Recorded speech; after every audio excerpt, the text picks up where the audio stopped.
I'm trying out the live stream. Is that full? Can you chop it up, please? I'm trying out the live stream at the moment.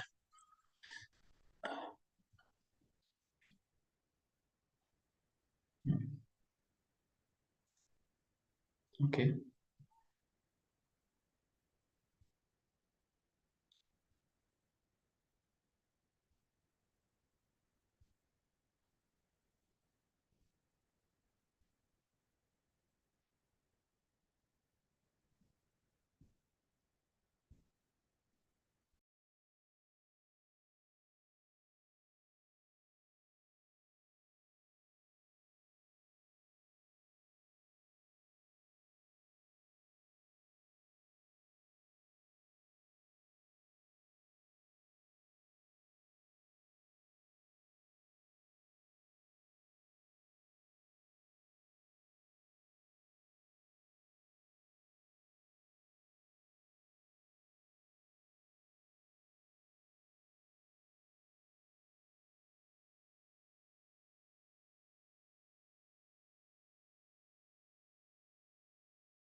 Hi, thank you for joining. Please be patient with us. I'm just setting up a live stream and the meeting settings. We are also going to check every single person who registered and let them in one by one. We will start, I hope, at 2 p.m. sharp. Thank you for joining early.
Okay, I think we should begin on time, although seems to be a few people are still on the way. Mr. Siddiq, can you unmute? Yeah, okay. Shall, Yes. shall we start? Yes. Will you turn on the camera? Okay. Good afternoon, everyone. Hello. Thank you for joining. What we're going to do is we're just going to kickstart. I'm going to share my screen. Desktop. There we go. Okay. All right. Okay, here we go. What we're going to do today is we're just going to go over. We're going to start with the history of historical Palestine. And I'm going to use about 4 slides to summarize 2,000 years of history, which is a very tall order. But hopefully we can do that. What we're going to do is we're going to look at history first, followed by some of the key facts about Gaza, some stuff about Israel. We're going to focus on some talking points, key talking points that keep surfacing and how to refute them. Then we're going to look at this part, which is this is going to be the right bang on in the middle of the presentation, where we're going to look at what I have coined kill switch arguments, which is a very, very interesting part. Then we're just going to sum up with some of the potential solutions out there that we can possibly pursue. And you know, we all collectively can play a role towards hopefully resolving this. And then, of course, after that, we're going to have a quick Q&A where I hope you could, you know, punch in some interesting questions, and I'll try and get them answered. The entire presentation on my part should take approximately 45 minutes to an hour maximum. I don't think it will take an hour. And then we can open the floor for approximately, I don't know, up to half an hour, maybe even 45 minutes for the Q&A. So let's kickstart this right now. We start with this quote, which I've always found this quote to be really profound. Fear of loss often proves more powerful than the hope to gain.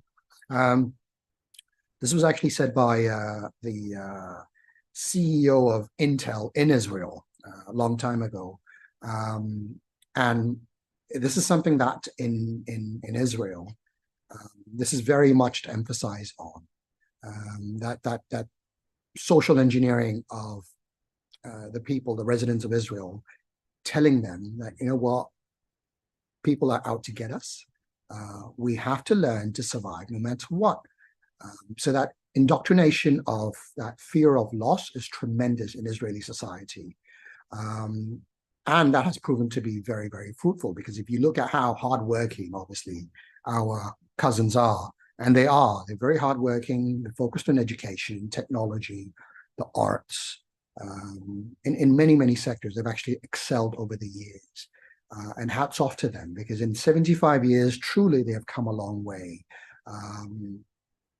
And I think in part is due to that mindset, that obviously, you know, fear of loss mindset. On the other extreme end of the spectrum, we have the Palestinians, who have practically lost everything. And they are at this point where they're thinking, you know what, we're just hoping to gain. And that puts them at a severe disadvantage. Not that they're not hardworking in any way. I mean, I think they're tremendously hardworking, given the same opportunities that most people have been given. I think they would go a long way. Unfortunately, you know, their hands are tied in many, many, many, many instances. So we kickstart with the history section. There are basically 3 types of history.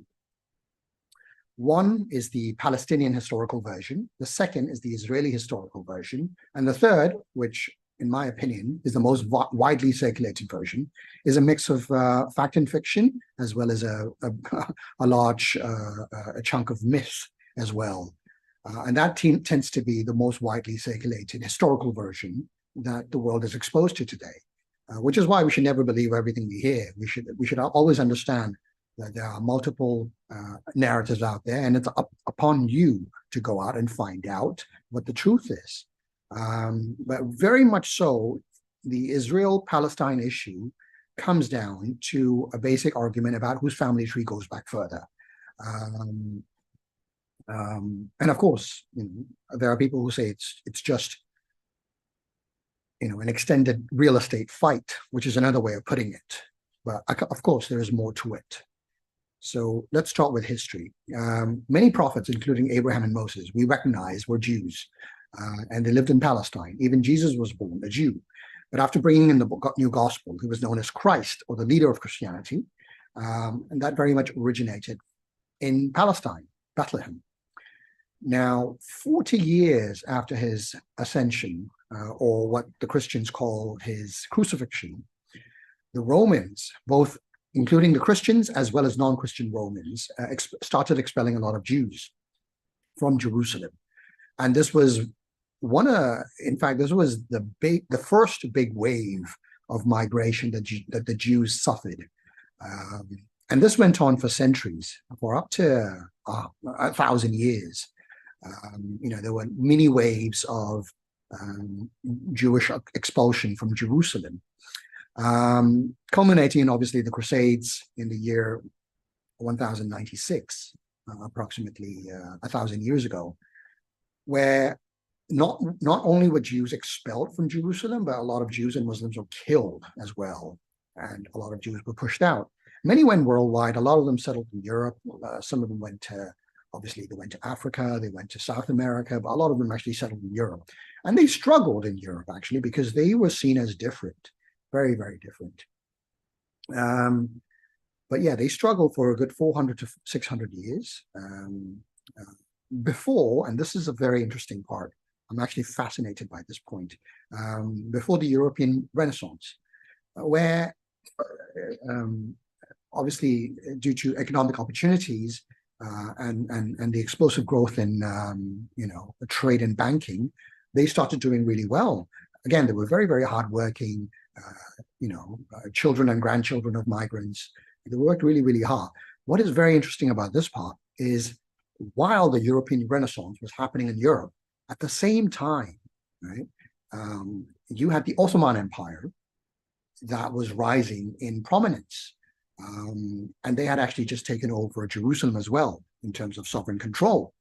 Now, an argument that could be made is, often made by people of Jewish descent is that we were expelled from Jerusalem and we stayed in Europe. But then again, what stopped them from coming back 1,000 years ago, 1,500 years? Sorry, approximately 700 years ago. What stopped them coming back into Jerusalem? Because the Ottoman Empire is recognized worldwide for being welcoming. And a lot of Jews did actually return. But the idea of staying in Europe during the European Renaissance was a lot more appealing because of the economic opportunities in Europe. And they stayed there. A lot of them actually stayed there for 400 to 500 years, doing really, really well economically. And because of their rising wealth and their outwardly different culture, they were severely discriminated against as a minority in Europe. So much so that approximately 400 years later, and towards the end of the European Renaissance, Theodor Herzl, a fascinating person, he wrote this book, The Jewish State, floating the idea of a Jewish homeland as a solution to the Jewish question. And that very book, people often say, what can one man do? I tell you, this man was instrumental towards creating a revolution, an uprising, and that led to obviously the first Zionist conference in Switzerland, and then the World Zionist Organization was established a couple of years later, where obviously powerful, influential Jews got together to discuss that, we should have our own state. And at the time, many Christian Zionists were in power, and they too encouraged the migration of Jewish immigrants. to Uganda, Madagascar, and somewhere down the list, Palestine. But in the end, given the biblical connection, they thought Palestine would be perfect. And, all three, Uganda, Madagascar, Palestine were all under the British colonial control. And of course, the reason they wanted to do this was principally because, they wanted to get rid of the Jewish problem. Europe wanted to get rid of the Jewish problem. So they, encouraged the Jews, the wealthy Jews, to have their own homeland. And the British, if you look at historically, the one thing they've done really well is divide and rule everywhere they went. So backtracking a little bit, between 1500 and 1900, Palestine was ruled by the Ottoman Empire, but because they sided with with Germany during World War I, Palestine came under the British control of Britain. In 1917, Britain issued the famous, catastrophic Balfour Declaration, promising Jews a homeland. There was a lot of uproar among the Arabs, and they protested for 30 years. There were riots and uprising, against the British government. Despite the protest, things went ahead, and the Arabs were repeatedly ignored.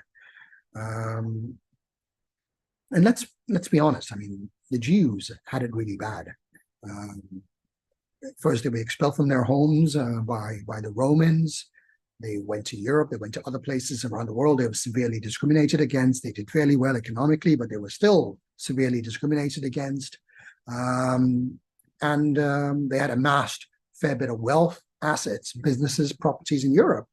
And again, what do you have? And then obviously you had the Holocaust, where they were killed and their properties, their possessions were taken away from them.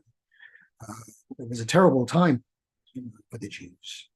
And prior to that, of course, a lot of them actually left Europe, went to other places, if they could, if they had the means, while the others who decided that we were going to stay, they endured genocidal Holocaust between 1939 and 1941, where up to 6 million Jews were actually killed by Nazi Germany. What is worth mentioning here is that during the Holocaust, it wasn't just the Jews, the 6 million Jews who were actually killed.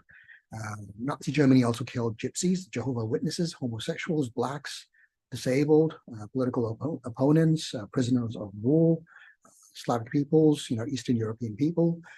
So a lot of people were killed, not just the Jews, but yes, Jews were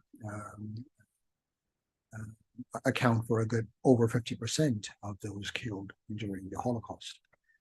1945, so this was between 1939 and 1941. 1945, Nazi Germany collapsed. And then obviously in 1947, the UN proposed splitting Palestine into into two different states.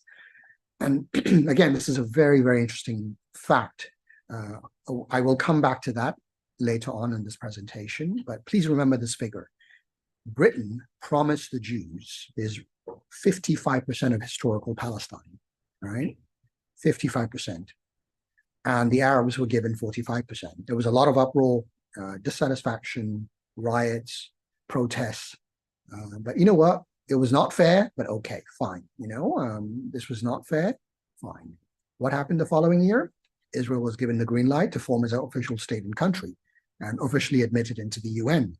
Same year, war broke out between, obviously, Palestinian Arabs and Zionist armed groups. And of course, the Zionists were actually extremely well armed, provided weapons and armory from Britain. And in the same year, Israel expelled between 700,000 to 750,000 Palestinians from historical Palestine, creating approximately 700,000 to 750,000 refugees, their children and their grandchildren, obviously. Now today we have 7 million refugees after 74, 75 years, assuming, each family had 3 children. Excuse me. 1949, the Zionist parliamentary group, paramilitary groups continued the ethnic cleansing, and gradually, over time, between 1949 and 1990, they encroached on Palestinian territories and took over up to 97% of historical Palestine. So remember I said earlier that they were given 55%? Today they control 97%. Excuse me. So yes, 1967, Arabs were getting sick and tired of it, so they attacked. But of course, it was very disjointed. No Arab countries worked together. They were all doing their own thing, launching operations in silos. And Israel won. As a result, they took over West Bank as part of that encroachment. But of course, the Egyptian Sinai was returned to Egypt in 1982 in exchange for a peace deal. And of course, Israel pulled out of Gaza in 2005. So just to sum up the history, in 1948, Britain gave Israel 55%, okay? Israel kept expanding its territory over the years, and today Israel controls 97%. So approximately 42% extra in violation of international law. So that part is quite interesting. This, again, I'm sure all of us, we've seen this. We've all seen this. We focus on some of the key facts about Gaza. Has a population of 2.3 million. It's often called the world's largest open-air prison. I'm not sure why it's called a prison. It's actually an occupation. Excuse me. Prior to the current onslaught, it had an unemployment rate of 49%. Right now, I think you can flip that number to 94% because of the extent of devastation in Gaza. 80% of the population rely on aid. Excuse me. Again, that number is not relevant. It's more like 90% now. 4% fresh water. Try 1% fresh water now. Excuse me. Cancer is the most second common cause of. I think airstrikes would have to be the second most common cause of death now.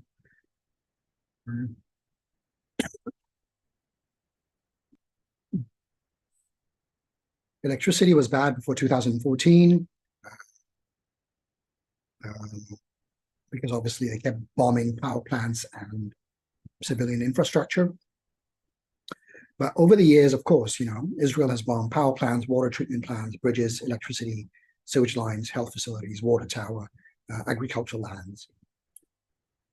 And again, despite lack of electricity, again, prior to the onslaught, where Gaza had 4 hours electricity, I know of children who grew up and completed their master's degree studying using candles. And many, many bright students have actually emerged over the years. Fishing zone is another thing. They have 10 nautical miles. They can go beyond, not anywhere beyond that. They obviously cannot go beyond that 10 nautical miles. If they do, they're shot upon by Israeli gunships. The only problem is, of course, most of the edible fish can be found 14 kilometers out. So it's actually very, very hard, the fishing zone. Israel has also used chemical weapons on civilians, and obviously, even right now, it's using chemical weapons on civilians, firing or releasing white phosphorus in violation of international law. Egypt remains a very bizarre stranglehold on Gaza. But of course, in exchange, Egypt economically is a mess. And in exchange for a peace agreement and US aid, they've actually agreed to maintain that stranglehold in Gaza. Unfortunately, Oxfam, Amnesty International, Human Rights Watch, UNICEF, you name it, they're all condemned the land, sea, air blockade in the strongest possible terms, but nothing ever seems to change. In terms of Israel, 5 million Palestinians live in West Bank, East Jerusalem, and in proper Israel itself. But they obviously suffer under Israeli apartheid, the illegal occupation, and colonial control. The country itself holds the world record for violating and continuing to violate the largest number of UN resolutions, Security Council resolutions, ICJ rulings, and Geneva Conventions. If you need a list, I can provide you with a full list. In fact, on last count, it's about 103 UN resolutions, if not 105. And in fact, I have a source that you can go to for that entire list. There are only 9 countries in the world with nuclear weapons. 4 countries, India, Pakistan, North Korea, and Israel, have refused to become signatories to the NPFT. And what is very interesting is there are only 2 countries in the world that have opted for nuclear ambiguity, which is basically another way of saying that they refuse to publicly disclose the extent of their nuclear weapons program. The only 2 countries, Israel and North Korea, right? Everyone else pretty much has come clean. Israel came into being in 1948, destroying 530 villages, expelling 700,000 Palestinians. Yeah. Yes, it has a very successful high-tech industry, powerful military, but the fact of the matter is, it is a country that came into being 75 years, formed out of stolen land. And again, this is a true fact. Between 500 and 700 Palestinian children, anywhere between the age of 12 and 18, are illegally detained by Israel.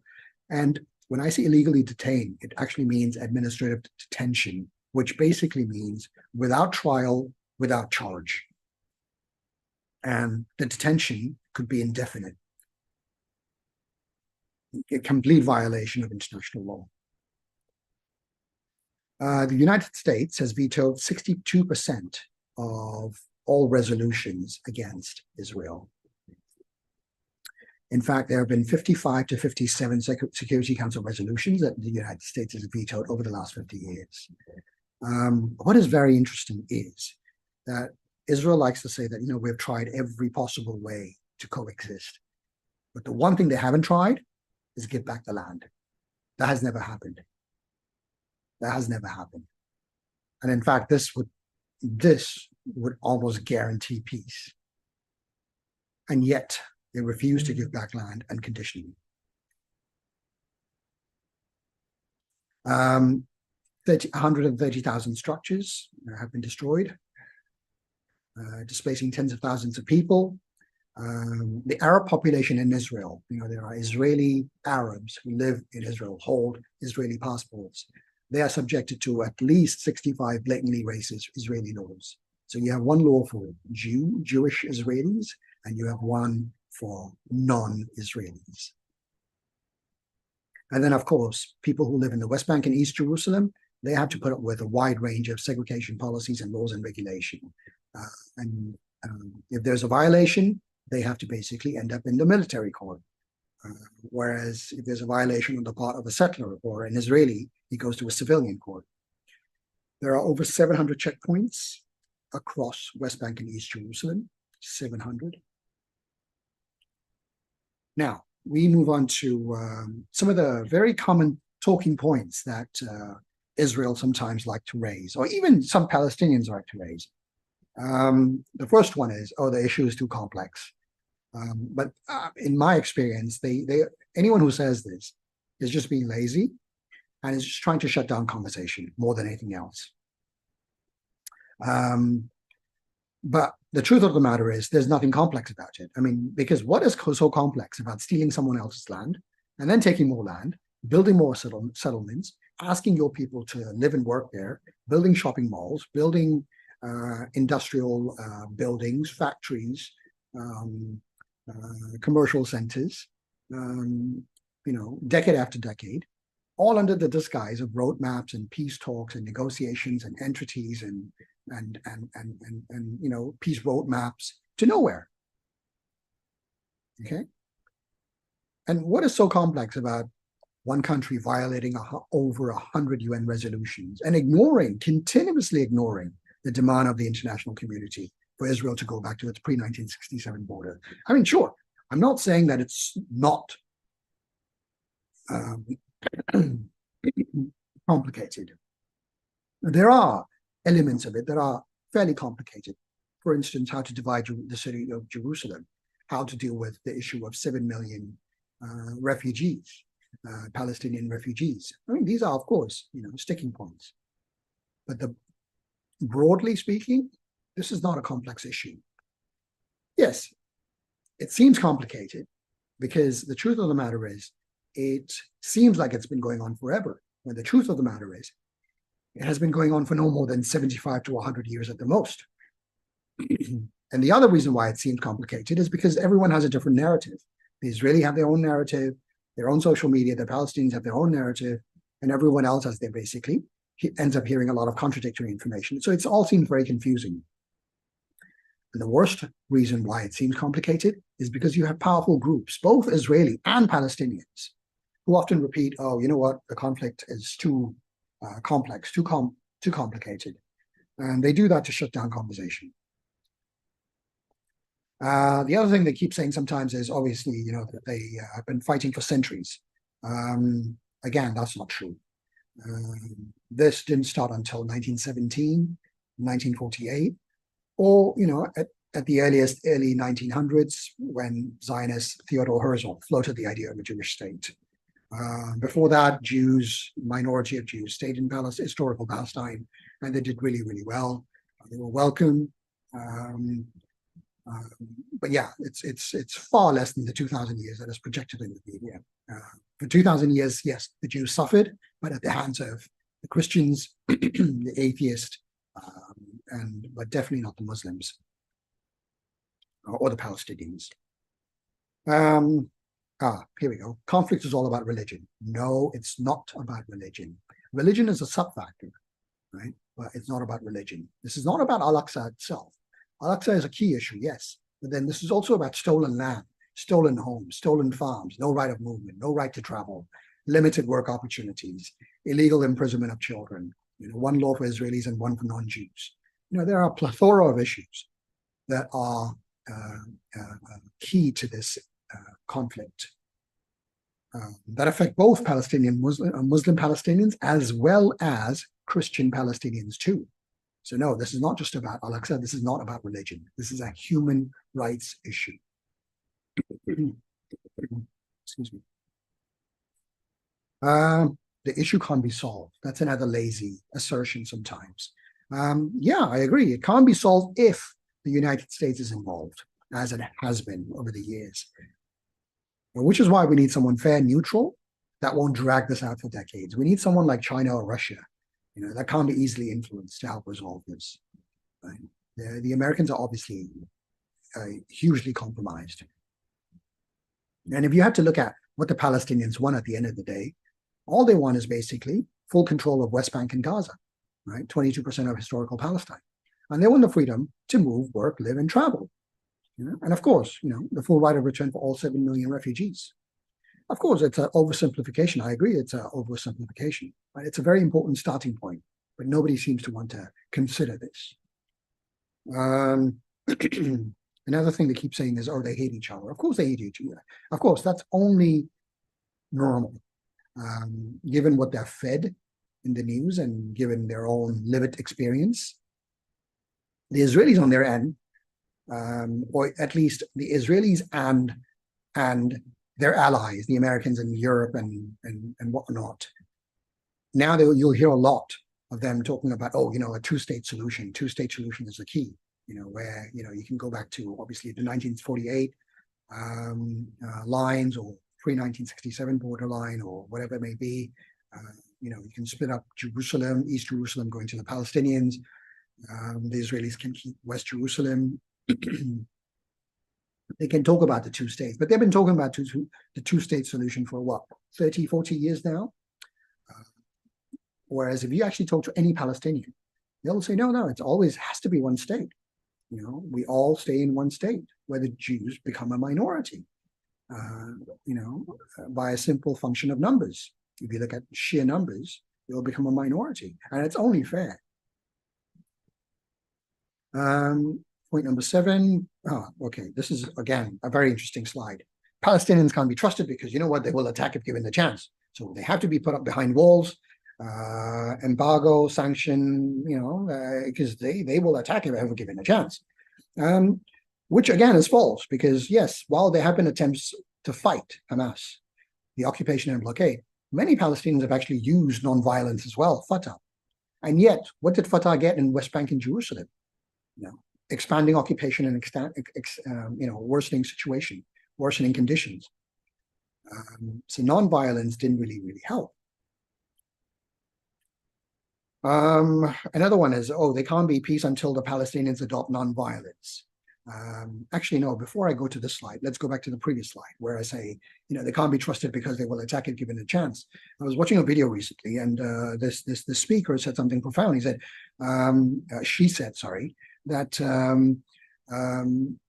about 100 years ago, when during the emancipation, when the black slaves were being freed, when there was this huge debate in America about that, there was a huge debate in the American Congress as well that, we can't free them because if we free them, they'll come attack us, and we can't afford that. They have to be kept under bondage. That was the rationale, and that was the justification put forward by some, not some, but a majority of them, that said, no, we can't free them. Faulty logic. But of course, in the end, they freed them, and it was fine. There was no, the blacks didn't attack their former masters. They were just grateful to be set free. So this very logic that they can't be trusted because they will attack if given a chance is completely false. You've just got to give them sovereign control. There can be no peace until Palestinians adopt nonviolence. That's another thing. But again, if you look at British India, you look at any country that has come under colonial control, right? There's always been violent movements as well as non-violent movement. And in the case of India, you obviously had violent independent movements as well as Gandhi's non-violent movement, and one doesn't cancel out the other. Same thing with, when it comes to fighting, apartheid in South Africa, where you obviously had violent movement as well as Nelson Mandela's led peaceful movement. Same thing with Nazi Germany. And then the other argument is, of course, if Hamas had not chosen violence, Israel would never have withdrawn from Gaza in 2005. And look at West Bank leaders. They actually chose peaceful compromise, and what they got was ever-expanding settlements and occupation. They never benefited. So while violence is abhorred and we condemn it, but resisting occupation is a human right, and this is guaranteed by the Geneva Conventions. Okay, here. I call this a skill. I've actually coined this as a kill switch argument. And to me, this is of the 40 slides that we're going to go through today, this is by far the most important, I think, because this is a very quick, short way of shutting down any arguments against, obviously, in favor of the Palestinians, or for Palestinians to actually enjoy human rights. Because there are people who will say, they'll make multiple arguments about, Palestine, about Hamas, about violence, suicide bombing, and whatnot. They will say all kinds of things about Palestinian human rights and why they shouldn't be given human rights. But then my only one question to them is this, that why is it that there are approximately 245 NGOs, civil society groups, human rights organizations around the world, all of them collectively condemn Israel? They have detailed reports, charts, infographics, witness testimony, detailed reports running into thousands and thousands of pages. They all collectively condemn Israel. Right? So what I ask is, either they are lying or Israel is. That's argument number one. Number two, the 55% that I mentioned earlier. Again, what is interesting about this is that they were given 55% in 1948. Today, they own 97%. So why do we keep hearing that, oh, you know what, the Palestinians are trying to wipe out Israel off the map? Because, by the way I look at it, it is Israel that is wiping Palestinians off the map, and they have actually done that, in violation of international law. Remember, 55% they were given, and they control 97%. And I don't know what's going to actually happen to what is happening right now in Gaza, but that 97% is about possibly going to go up to 98, maybe even 99%. So who is wiping who off the map exactly? And the third point, what I call the kill switch argument, is if we were wrong, if the Palestinians were wrong, how would you explain ordinary Jews outside Israel supporting Palestine? And then, of course, there are other arguments as well, disproportional death ratio and Hamas in Gaza not in respect. I mean, there are hundreds of other arguments as well, but I think these three are core kill switch arguments, or I call them kill switch arguments. But if you stick to these three, keep it short, and you can walk away, pretending to be Mehdi Hassan, basically. Okay, this chart, I dug up this chart. Yes, again, depressing chart. You look at 18,000 deaths, including the 11,000 currently as well. And this is only in the last 15 years, by the way, last 15 years, where you had 18,000 Palestinians who have died and 2,000 Israeli civilians that have actually been killed. And what good has this done? How is Israel more secure or safe than it is today? It's not. The other question I often get sometimes is why, for the love of God, does the US and Europe support Israel? It really comes down to three things. And I think the third point is the most important, but we start the first one, which has been circulating lately. Approximately, I think 12, no, more than 12.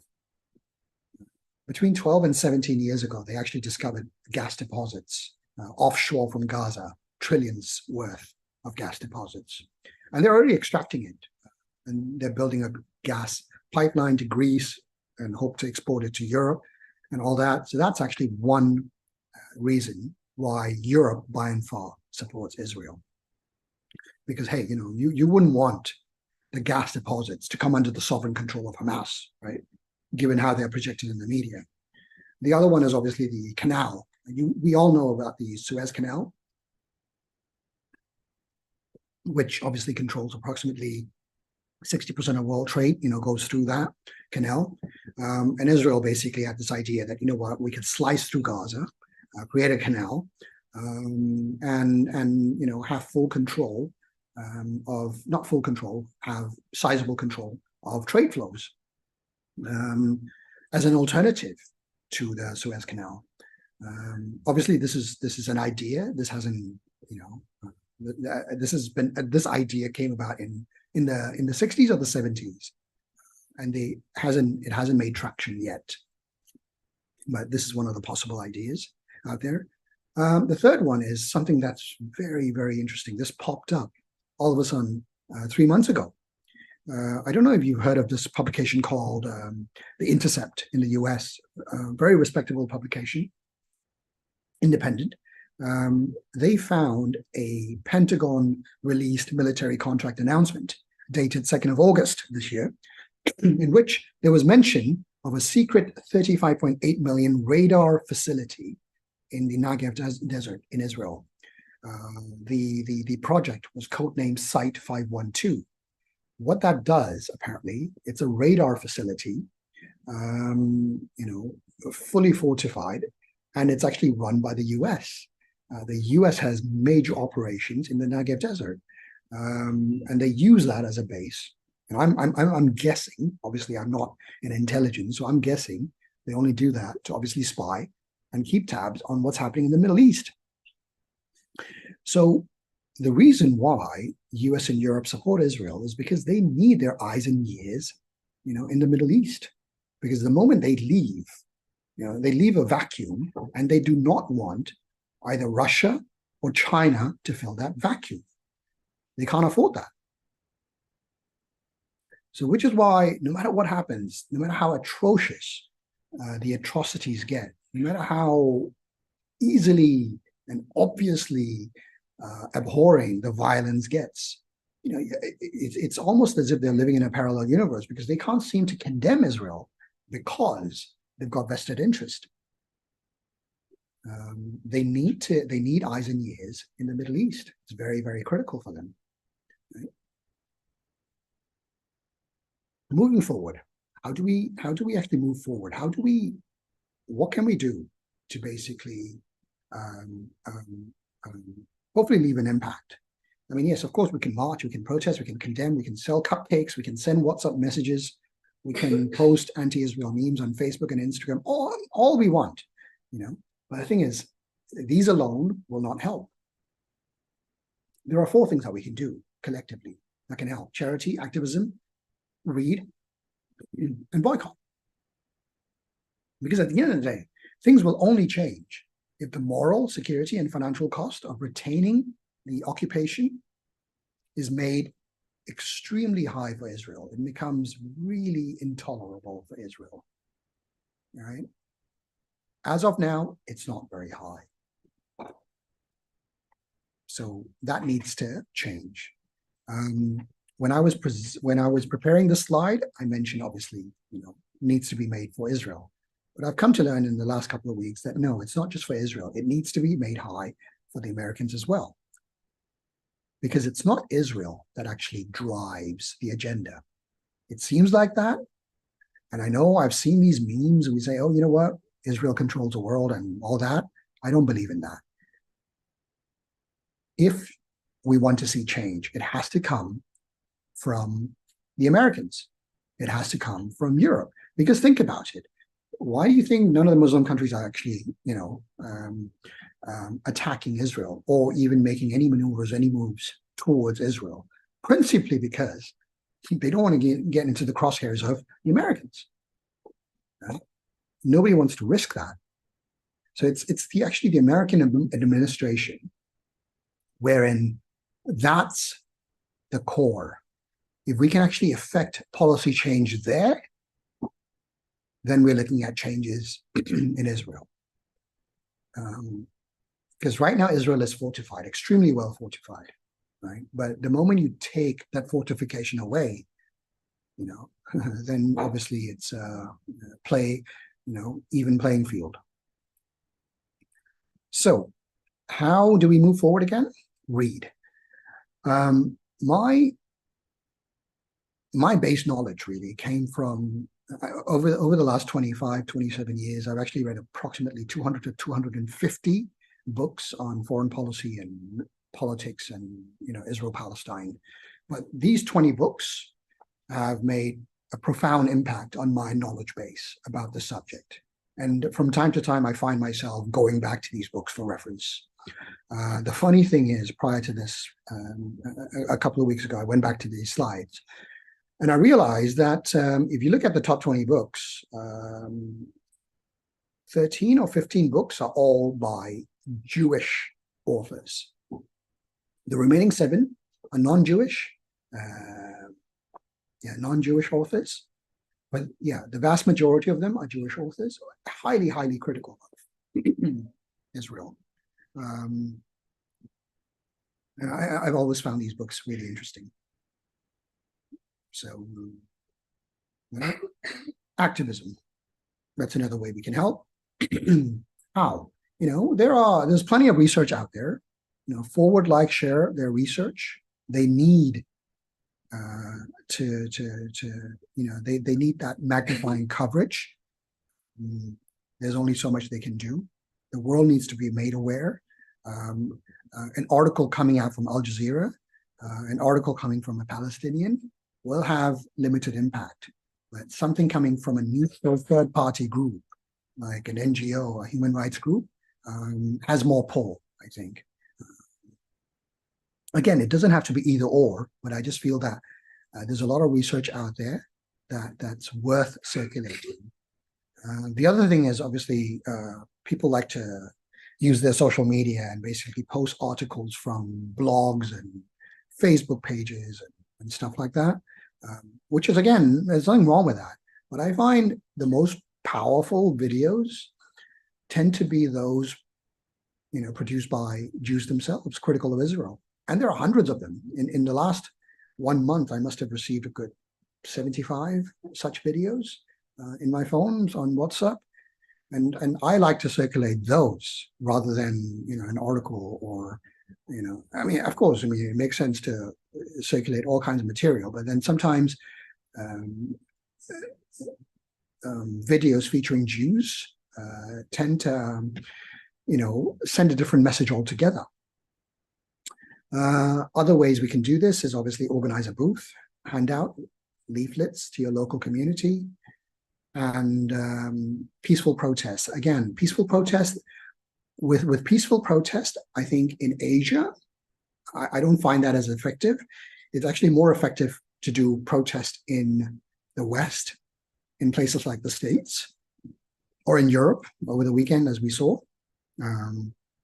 That's far more effective because that's the center of power. Whereas in Asia, we're just making we're not. What kind of impact are we making really? So I think in Asia, protest has a limited impact compared to what you can actually achieve in the West. In terms of data and information, I think there are hundreds of sites out there which provide very good information. But if you ever need a leaflet that you can distribute, you don't have to worry about making your own. Go to these 5 sites. They have got excellent resources, user-friendly, amazing. I definitely recommend them. So definitely use them. These are 5 sites. And the final thing is boycott. There are 10 brands that are operating in the legal settlements. You have Airbnb, Expedia, TripAdvisor, right? And this is all according to the UN Human Rights Office, right? You should definitely boycott them. In the case of General Mills, you have Nature Valley, Cheerios, the cereal brand, Yoplait with the yogurt brand, and they account for a big chunk of the underlying profits for General Mills. The 3 global Israeli brands that we should boycott definitely is Fiverr, which is very, very popular among freelancers, Wix, which is like a user-friendly website platform, and Ahava, which is basically cosmetics. And then we've all heard about Puma, and of course there are other brands as well, but Puma specifically, because obviously they support, and categorically and repeatedly, despite the BDS campaign, they've repeatedly supported the Israeli Football Association. The other brands that you won't see elsewhere, that personally we advocate that you consider boycotting, are brands from Dubai, because obviously they are an enabler. The audacity of Dubai to stab the Palestinian cause, or Palestinians in the back, and signed become a signatory to the Abraham Accords. So therefore, there are other options definitely worth considering. There's no reason why you should travel Emirates or Etihad or use Dubai-based brands. There are definitely a lot of options out there. Consider using them instead, because these are enablers. And how we should do it is basically either we do it globally, we launch a global campaign against these brands, or lead a targeted grassroots campaign boycotting these countries in your own country.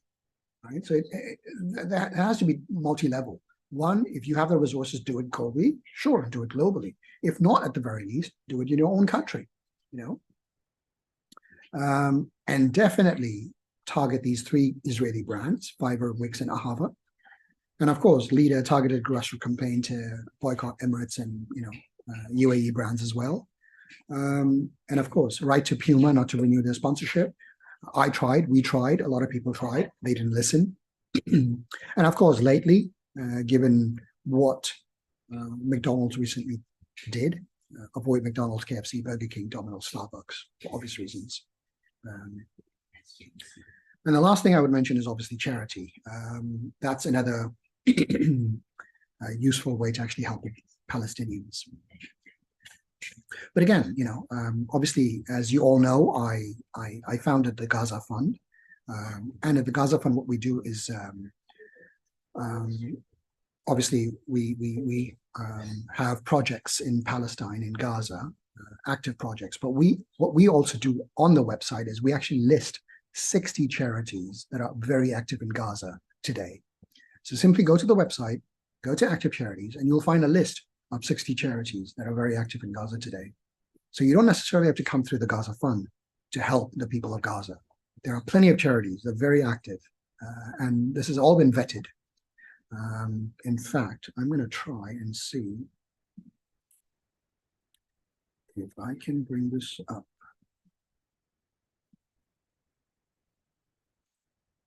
There we go. Other global charities. So we have a list of global charities, and you'll see the first 10 of them. Interesting. First 11, 100% donation policy. Again, Ummah Welfare Trust, One Nation Islamic Aid, very active in Gaza. They have operations in Gaza. They have representatives. They have volunteers. At the moment, it's very much scaled back, but they're very active.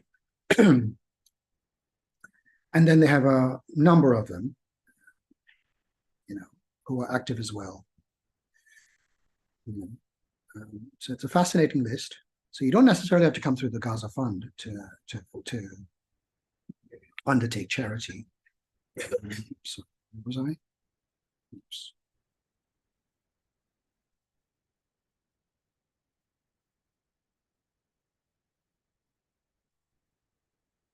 What else could I show you?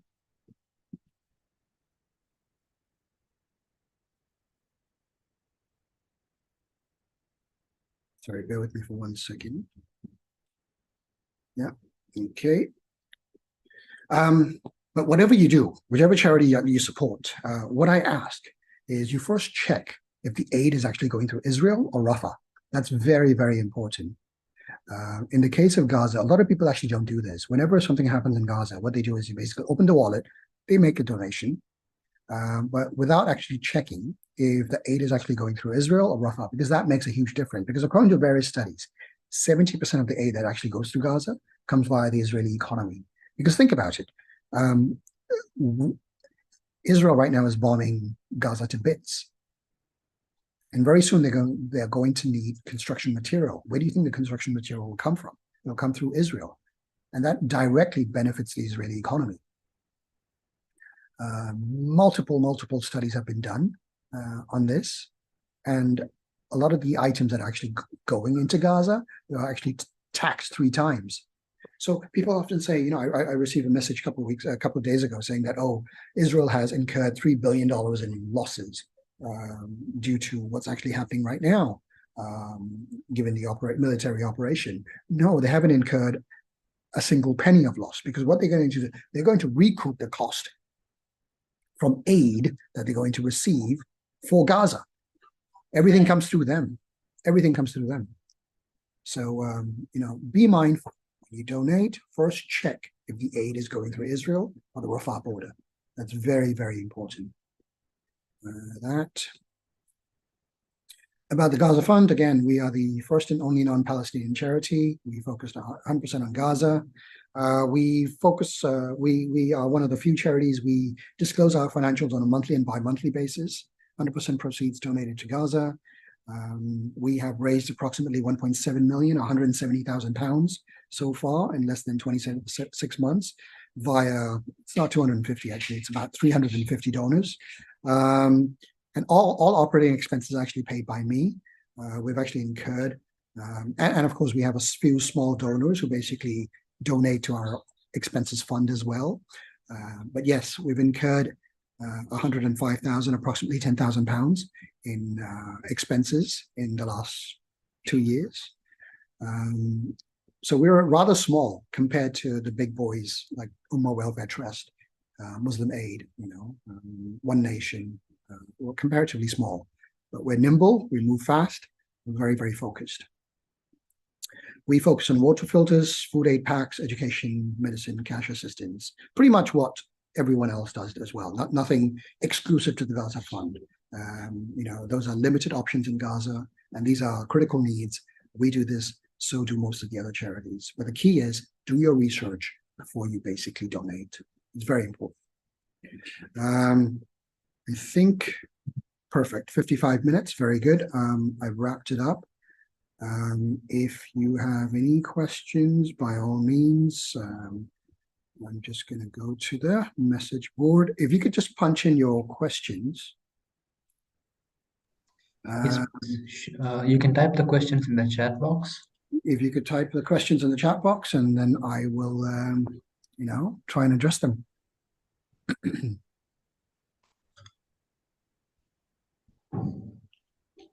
Any questions? I mean, the more difficult, the better, actually, because I actually enjoy them. Okay, so I'm going to enable the unmute button now. So just a reminder to everyone, we are live streaming and we are recording. If you don't want to be seen, you can type in the chat box. If you don't mind to be recorded or broadcast, you can unmute to talk. While unmuting, please be mindful of one person speaking at a time, so everyone gets a chance to speak.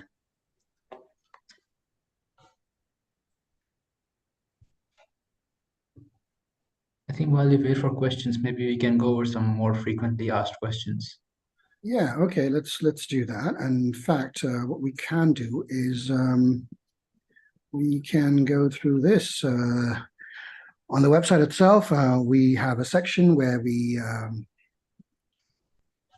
focus on top myths. The issue is too complex, hard to solve, seems complicated. We've actually tackled some of these. What we haven't targeted is obviously, we've targeted obviously some of these as well. And what else we can show? Of course, facts about Gaza. This is again interesting fact as well. People need to visualize how small Gaza is. Anyone who's actually from the UK, if you've ever been to Bristol, little city southwest in England, the entire Gaza Strip can actually fit into Bristol. That's how tiny it is. If you're from the States, Buffalo is slightly smaller than Gaza. If you're actually from Hong Kong, I can tell you the entire Gaza Strip can fit into Kowloon itself. And you're talking about 2 million people in Kowloon, living in Kowloon. Now, of course, the only difference is in Kowloon, you have a lot of tall skyscrapers. You have 40-floor buildings, 60-floor buildings, whereas in Gaza, you don't have those kind of buildings. So, and again, if you look at Bristol itself, 2 million, it's the same size as Gaza, but they have a population of 470,000 people living there. Buffalo is more spacious in terms of population density. Right? So that's an important fact about Gaza that people tend to forget. This is a study that we conducted. The Gaza Fund we actually conducted. We looked at numbers and we thought, Palestine started with historical Palestine with 100%, then they were given 45%, and today they have control of no more than 4.4%. That's it. So how does one go from 55% to 95%, and Palestinians go from 45% to sovereign control of 4%? And it's not even 4% to be truth to be told.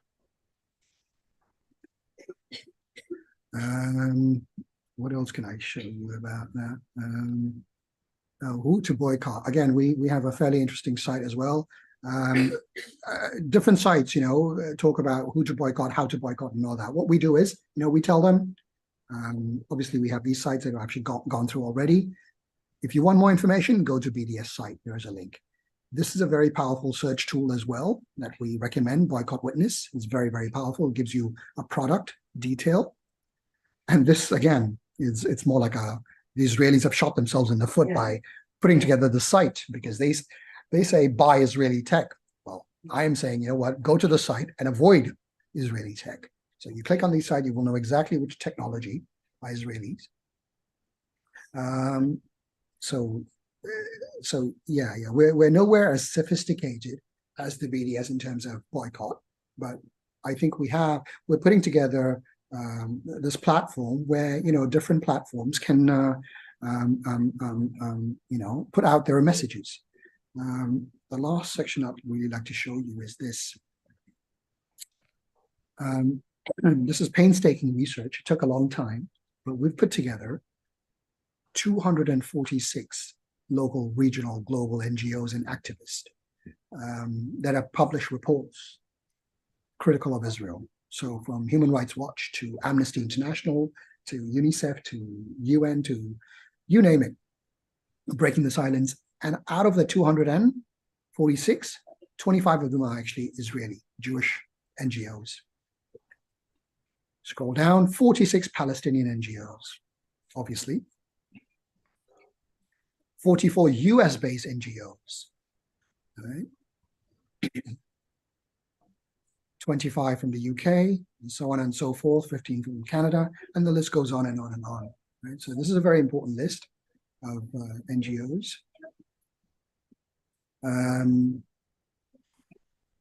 Again, if you want to ever check, the number of activists that have actually been killed over the years, and the most famous one is obviously Rachel Corrie, but there are a number of them. We've documented them. Journalists killed. Unfortunately, we will have to update this page because a number of journalists have been killed recently. So this provides you a good list as well. Violations, I mentioned in my presentations earlier about UN resolutions, how many of them. In fact, here we go. This is quite interesting. Israel has complied with, out of 105 resolutions, Israel has complied with 2 resolutions and in violation of 103 over the years. And it goes on. And these are all hyperlinked. So I've not made them up. You can check them. Everything on the website is hyperlinked. And then in terms of UNSC resolutions, they've violated 26 of them. In terms of Geneva Convention, they've violated 1, 2, 3, 4. And ICJ, they violated a couple as well. All right, so they have violated a number of them. War crimes, again, you can go and check it out yourself. Oslo Records. This I find, again, a very interesting place to visit sometimes to get ideas on how we can help. We should read up, we should watch videos, we can go on social media, various charities doing various things worth supporting. And of course, you just click the link and you go to the site. And again, I mentioned earlier about global charities. So what I've done is basically, we have a list of global charities that are active in Gaza. And again, you just have to click the link and you go straight to the website. Everything is hyperlinked. And if you want to know, is it really 100% policy? I'll take you straight to the website where it claims to be 100% donation policy with their financials, right? So everything is extremely well documented, just to make things slightly easy for us. In terms of our projects right now, we are currently doing this at the moment, and we post weekly updates on what's actually happening. Alhamdulillah, so far we've raised about £30,000, 300,000. But again, that's a drop. That's not even a drop. That's a droplet out of a drop of what actually needed in Gaza.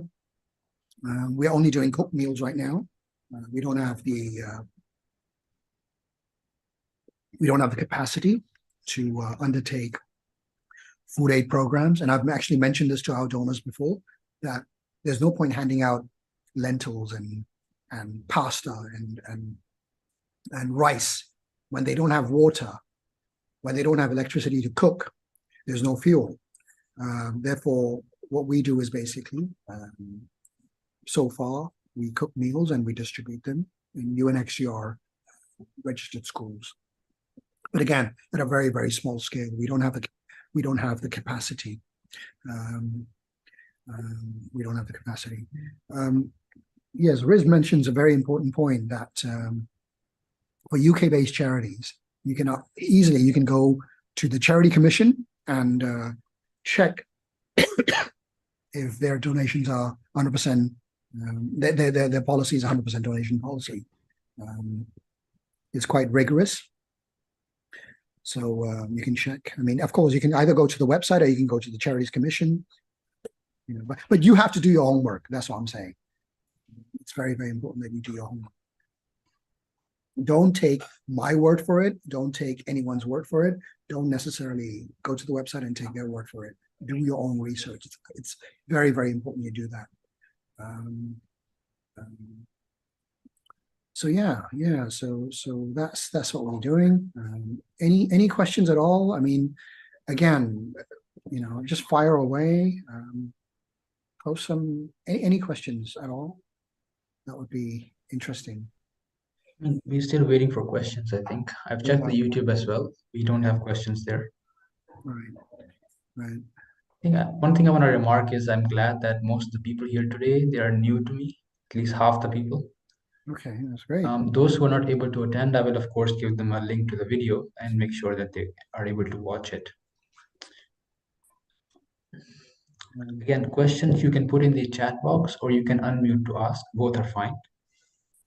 Yeah. But yes, I mean, in terms of the current situation, maybe we can talk about the current situation right now in Gaza. From what I'm hearing from our volunteers on the ground, it is critical. It's very, very bad. The Israelis seem to have encircled. So there are three parts of Gaza: south, north, and center. What they've done is basically they've sliced Gaza into two. The center and the north has been split from the south, and they're trying to push as many people away from the north into the south. And obviously the north is closer to the Israeli border. The conditions don't look very good. They're attacking hospitals and firing at anything that moves. The situation at most of the hospitals is quite severe. There is really no water. I was watching a clip yesterday of a boy on the street with a small cup gathering water from the street, like water that had spilled from a water tank onto the street, and he was using a cup and scooping it up and putting it back into a bucket so he can take it home. Because in terms of clean water, there is just none right now. Nobody seems to be able to help. And I'm guessing the strategy now is what the Israelis are trying to do is trying to push everyone into South Gaza.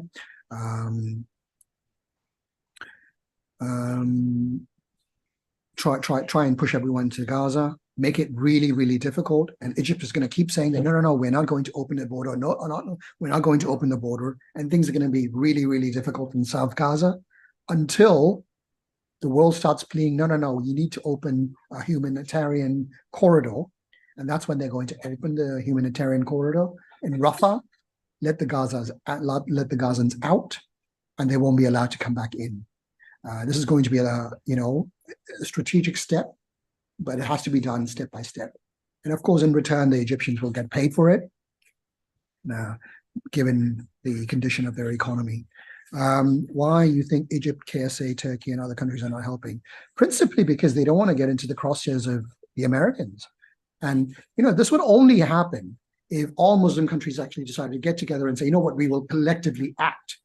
But everyone's actually, saying to each other that, you know what, why don't you go first? I'm going to follow. And that's why nobody wants to be the first one to do this. Because who wants to mess with the Americans? It's just not worth it. So this is principally why Egypt, the Saudis, forget them, the Turks, nobody has that capacity to act unless we all collectively act at the same time. When we are asked how long Palestine have lived there and when did it start, what would be the timeline to tell them, right? The Palestinians have been living there for the last 2,000 years. They have been living there. They know of no other land. They didn't come. At least with the Jews, what happened was they were there, and then they left during the time of Yusuf alayhi salam. They left, and they went to Egypt because of, obviously, it was an important place. And then during the time of Musa alayhi salam, when they were persecuted by Egypt, or what is known as Egypt today, they came back into the Promised Land. But so they've been very migratory, whereas the Palestinians have been there for as long as they've been there, for 2,000 years. They don't have option B. It's not like they came from Syria or Saudi or Jordan. No, they've always been there for 2,000 years. Like one before the World War, or two after the Holocaust, the UN partition. No, the Palestinians have been there, and this is exactly why you have old maps referring it to as Palestine. You won't find something as an Israeli map, a National Geographic Israeli map, or you won't find an old Israeli coin for that very reason, because they didn't really exist. The Jews did. The Jews were there, and the Jews were living in Palestine. A minority of them were living in Palestine, but a lot of them actually left with better economic opportunities elsewhere.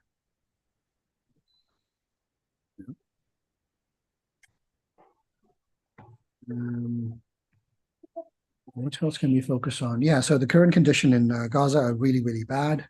But again, you have to be very careful when you donate, because most charities, including ours, we have limited capacity. Aid's just not going in. I think in the last 30 odd days, approximately 520, maybe 540 trucks have gone in. Prior to this happening, just over a month ago, Gaza used to receive between 500 and 800 trucks a day.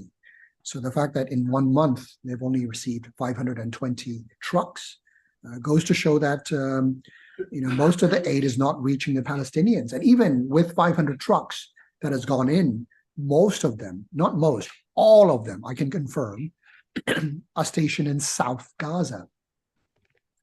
None of them have reached North Gaza. Because of the roads, they're just bombed to bits. There's no way to travel to North Gaza. Right? So the North Gaza are completely cut off from this, let alone Central Gaza. So that's actually quite daunting. So the situation is quite precarious. Any other questions at all? Not a question, but maybe you can comment on these 2 points. It's very common that when we are advocating for Palestine, or even just mention Palestine or say that, look, there are people dying here as well, we often hear these 2 points. The first one is, oh, you're anti-Semitic. And the second one, very common, you're supporting terrorists. How do you think we should address these points? Yeah, I think it's again, these are common talking points, but then you flip the question around and you say, why are you anti-Palestinian? Why are you anti-human rights? And why are you contradicting Human Rights Watch? Why are you contradicting reports by Amnesty International? So deflect it away from Palestinians and say, you know what, state the facts that, you know what, Amnesty International says whatever it says. Why are you contradicting them? This is not what Palestinians are saying. This is what human rights groups are saying. And if they say you are supporting terrorism, like, you know what, you are supporting. You make it clear that supporting Hamas, supporting Palestinian doesn't make it like you are supporting Hamas. Two separate things altogether. This war is between Israel and Hamas, allegedly, right? Allegedly, this is what Israel says. We are going after Hamas. And yet, the first question I would ask any Israeli is, where did you find a Hamas soldier in the baby incubator that the hospital that you just bombed? Because how many Hamas members have they killed? They won't be able to answer it. because obviously they're bombing from a distance. Actually, they did one of their recent claims as recent as yesterday. Yeah. They have killed 60 Hamas members confirmed. Yeah. And assuming, because that's their own claim, the Israeli army is claiming they killed 60, 60. Yeah. The rest of the 10,000 plus are what exactly? 11,100 Yeah. are Palestinian civilians, and they've killed 60 Hamas members. They shouldn't be proud of that, really. They shouldn't be proud of that statistic. But yeah. There are many talking points, but I think by and far the key strategy is whenever they deflect it to Hamas and they talk about terrorism, you just say, you know what, forget about what the Palestinians are saying. Look at what the human rights organizations are saying. Look at what the UN is saying. Look at what the Americans are saying. The Americans called this an occupation. They've always called it an occupation. So I've always historically used, Jewish sources, neutral sources rather than Palestinian sources. Nothing wrong with Palestinian sources, but I just feel that Jewish sources and third-party sources tend to have more pull, tend to be more heavy in terms of weightage. But yeah, I think if are there any other questions? I mean, if there are no questions, we should probably try and wrap this up. Or again, if you have any questions, again, go to our website and send us an email. I'm happy to actually provide the relevant reputation. There's one segment of your website you hadn't shown yet. I think you were also looking for volunteers for the Gaza Fund, or is that? Yeah. I mean, of course, we are constantly looking for volunteers to help us do research, to help us with accounts. Accounting is another thing that we do. But primarily, I think it's very much research. We need volunteers that can actually help us with research. So if you have skills covering Arabic, Cantonese, Putonghua, social media, accounting, or research, just send us an email. And we'll find a way to work together. Okay, thank you, Siddiq. I think that is all for today. If there are no other questions, I'll keep it open for one more minute. Just in case anyone does have questions that comes to you later after watching the full video, you can still email us back and we'll get back to you. Oh yeah, the video link will be sent to everyone who registered. So if you have not registered, you can just email us as well. Use the email from Siddiq on the website, or you can use our email as well, which is hk4palestine@gmail.com. I'm putting it in the chat box now. Let us know and we'll send you the video as well. Okay, seeing no further questions. All right, then we'll end the session for today now. Thank you everyone for joining. I hope this was informative and educational for you as well, and that it can help you in daily life, I hope, for advocating for Palestine. Thank you. Assalamu alaikum, everyone.